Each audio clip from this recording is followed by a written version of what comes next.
Let's be very clear before we start.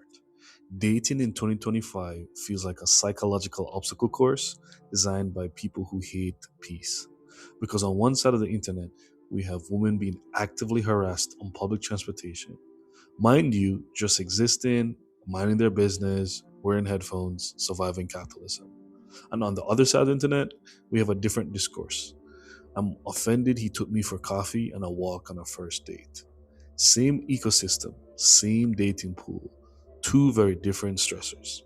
So today, we're going to talk about dating, entitlement, safety, expectations, and emotional regulation, and why a lot of these conversations are actually about unhealed relational wounds and not coffee. Part 1: Public harassment is not flirting. Let's start with the first video.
Fellas, I'm all for shooting your shot, but this is boundary violation in a confined space. From a mental health perspective, here's why this matters. Public transit is enclosed, there's limited exit. That creates like a power imbalance. When someone approaches you aggressively in that environment, your nervous system tends to interpret it as a threat. That's why most women freeze, avoid eye contact, and keep headphones in when they're not playing anything as a defense mechanism. And I need people to hear this clearly. If someone cannot easily leave the interaction, consent is already compromised, and that should be common sense.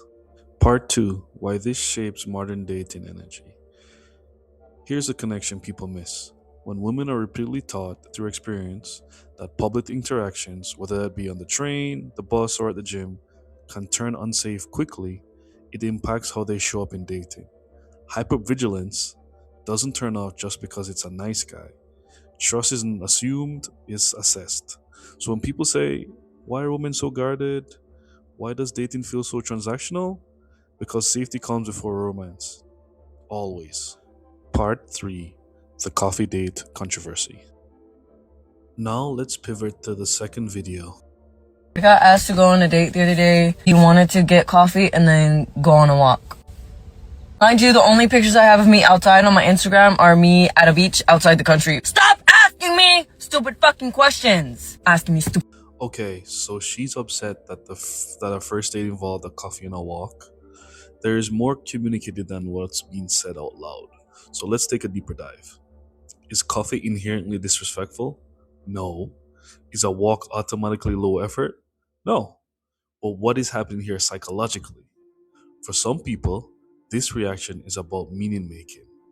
For many daters, especially for those with anxious or avoidant attachment patterns, effort equals worth. So the internal narrative becomes, if he cared, you'd invest more. And if I accept this, I'm settling. And if I don't demand more, I'm being undervalued. That could be her fear talking. So to solve this, expectations should be communicated early days or else resentment forms. And resentment kills connection faster than a bad matcha. Part 4: What healthy dating actually requires. Healthy dating can be confused for providing value through spending. Again, that's transactional. It should focus more on creating mutual curiosity, pacing, and most importantly, safety. A coffee date in the day or a drink at night can be a low key space for flirting and testing in person chemistry. Taking in each other's physical attraction and also a safe public setting. A dinner date can be all the above as well.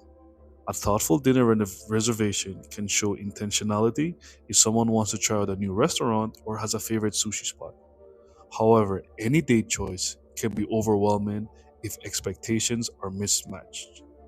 The issue isn't so much where the first date is, and more about alignment and communication. If you want safety, intentionality, and romance, say that. We teach others how to treat us, and unspoken needs can fester and cause a toxic relationship. Executing your win condition. The dating pool has P in it. There are people on the apps who want emotional and physical intimacy who are emotionally unavailable. Emotional available people may look like they're navigating fear, insecurity, and entitlement. Sometimes, most are navigating all three. But cleaning the dating pool doesn't start with better dates. It starts with better tools like boundaries, setting, emotional awareness, and honest communication. And maybe, just maybe, let's stop arguing about coffee and start talking about consent, safety, and expectations.